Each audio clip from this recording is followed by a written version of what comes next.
All of his co-workers were gone. What could it mean? Stanley decided to go to the meeting room. Perhaps he had simply missed a memo.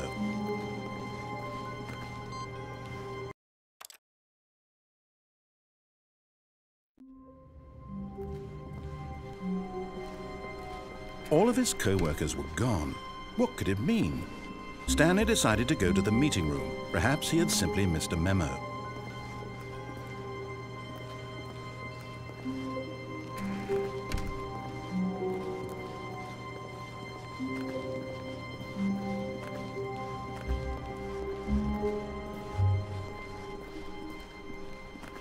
When Stanley came to a set of 2 open doors, he entered the door on his left.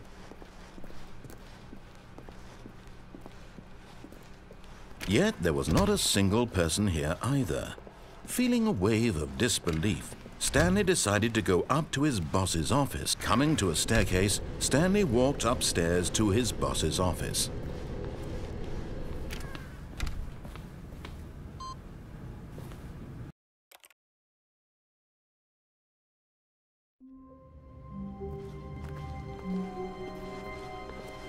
A soft wind blew outside and perhaps rain started, and if it did, it stopped shortly after.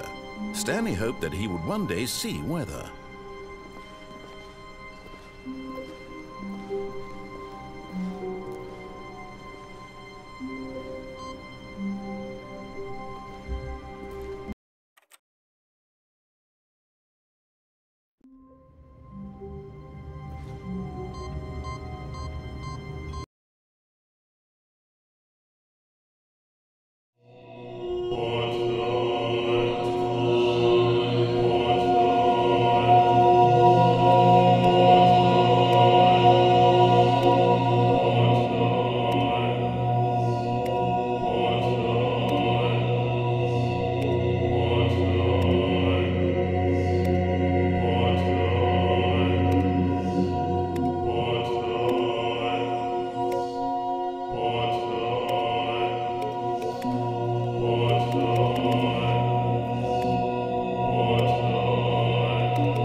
When Stanley came to a set of 2 open doors, this was not the correct way to the meeting room, and Stanley knew it perfectly well.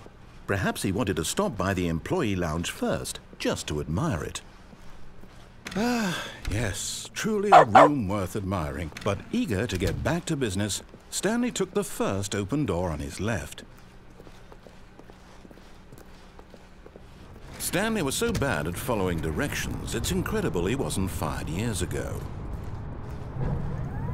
Look, Stanley, I think perhaps we've gotten off on the wrong foot here. I'm not your enemy, really, I'm not. I realize that investing your trust in someone else can be difficult, but the fact is that the story has been about nothing but you all this time. There's someone you've been neglecting, Stanley. Someone you've forgotten about. Please, stop trying to make every decision by yourself. Now, I'm not asking for me, I'm asking for her. This is it, Stanley. Your chance to redeem yourself, to put your work aside, to let her back into your life. She's been waiting. That's her, Stanley. Oh, no, you can't. Did you just unplug the phone? No, that wasn't supposed to be a choice. How did you do that? You actually chose incorrectly? I didn't even know that was possible. Let me double check. No, it's definitely here, clear as day. Stanley picks up the phone. He's taken to his apartment where he finds his wife, and the two pledge themselves to one another. Music comes in, fade to white, roll credits. Not picking up the phone is actually somehow an incorrect course of action. How is that even possible? None of these decisions were supposed to mean anything. I don't understand. How on earth are you making meaningful choices? What did you... Wait a second. Did I just see... No, that's not possible. I can't believe it. How had I not noticed it sooner? You're not Stanley. You're a real person. I can't believe I was so mistaken. This is why you've been able to make correct and incorrect choices. And to think I've been letting you run around in this game for so long. If you'd made any more wrong choices, you might have negated it entirely. It's as though you completely ignored even the most basic safety protocol for real-world decision-making. Or did you not grasp the severity of the situation? Well, I won't have that kind of risk on my watch. I'm going to stop the game for a moment so we can educate you properly on safe decision-making in the real world. Please observe this helpful instructional video. Choice. It's the best part of being a real person, but if used incorrectly can also be the most dangerous. For example, in this scenario, a hypothetical real person named Stephen has a choice.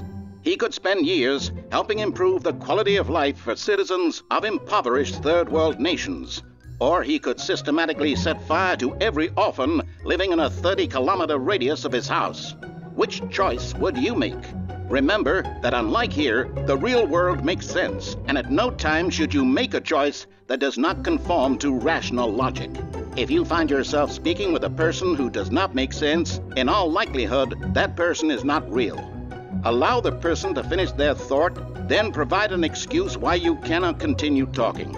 Turn to a partner and practice saying, "My goodness, is it 4:30? I'm supposed to be having a back, sack, and crack."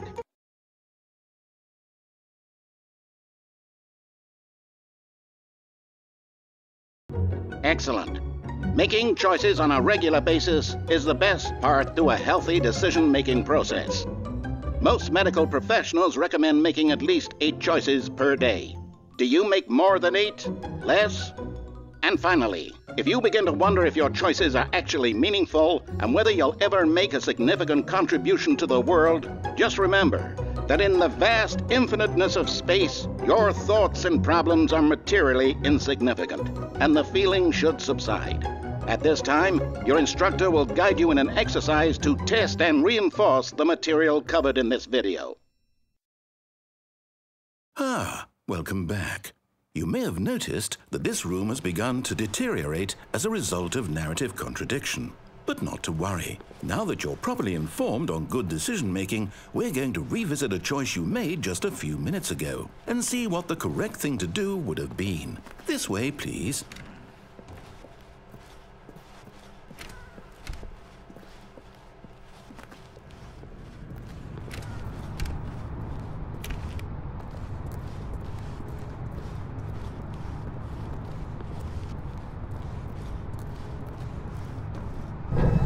Now that we know your choices are meaningful, we can't have you jumping off the platform and dying.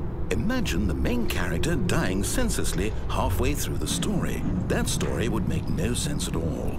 We just need to get you home as soon as possible before the narrative contradiction gets any worse.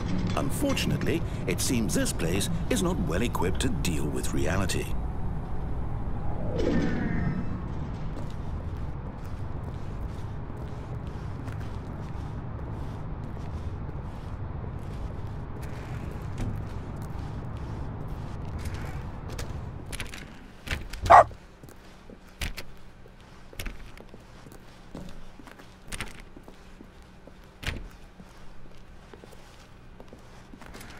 Almost there. You'll take the door on the left, back to the correct ending, the story will have resolution once again, and you'll be home free in the real world.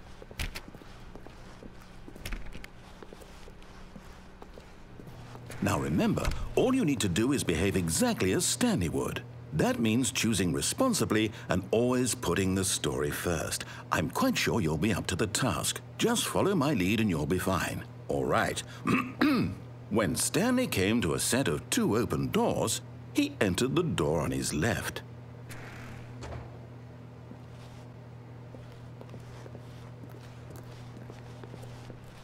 No! Why did you do that? Quickly, hurry back in the other direction. Perhaps we're not too late.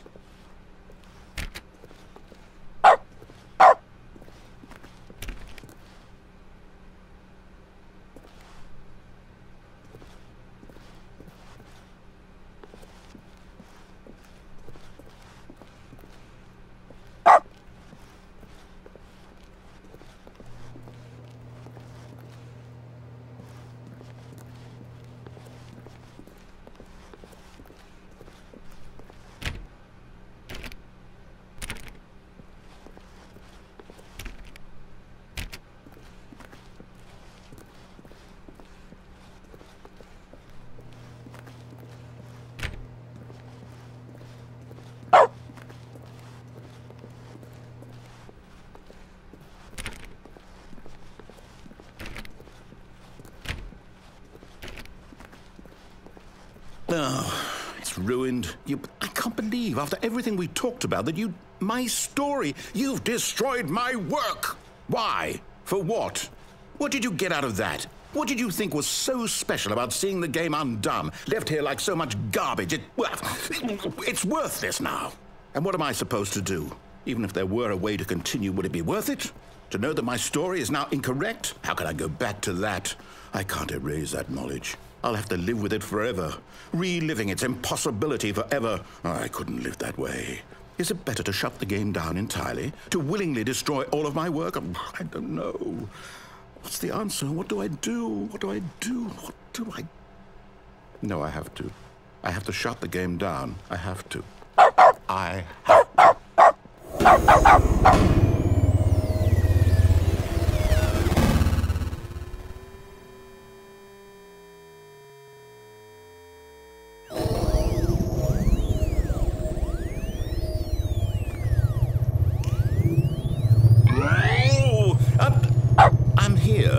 I'm still here in this pile of rubbish, with you, who thought you were so clever. Now look where we are. My entire game is destroyed. It was the only thing in the world that was mine, and you've run it into the ground. What, did you think that would be funny? You just had to see? Didn't I impress upon you how important it was to be like Stanley? He actually knows how to do what I tell him to. He understands that if I say to do something, there's a damn good reason for it. That thought hadn't even occurred to you, had it? That there's a world outside of you? You're a child. Oh, my story. If you'd just gone through the door on the left, you would have seen it. There was a whole underground facility. You would have destroyed it and been victorious. It would have been so perfect. I worked so hard on it. I tried so hard. When he came to a set of 2 open doors, he entered the door on his left.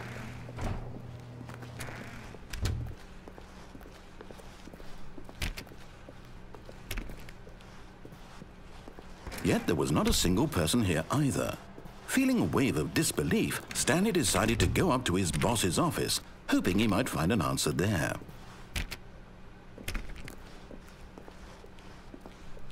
Coming to a staircase, Stanley walked upstairs to his boss's office.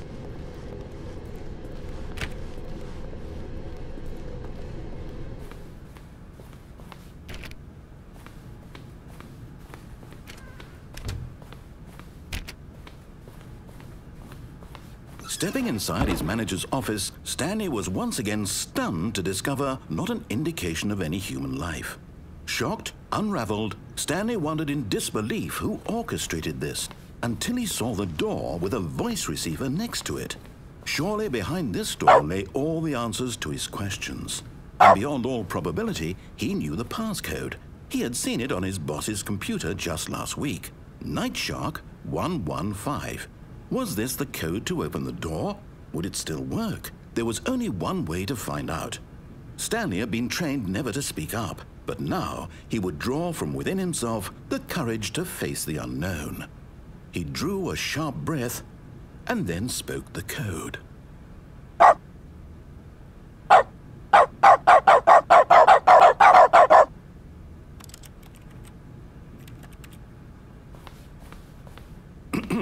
Stanley spoke the code.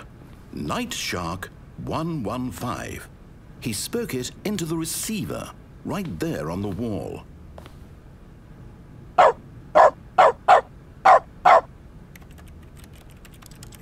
I'm sorry, is there a problem? You didn't mishear me, did you? Please speak the code into the receiver. Otherwise, we can't get on with the story. This is a crucial step.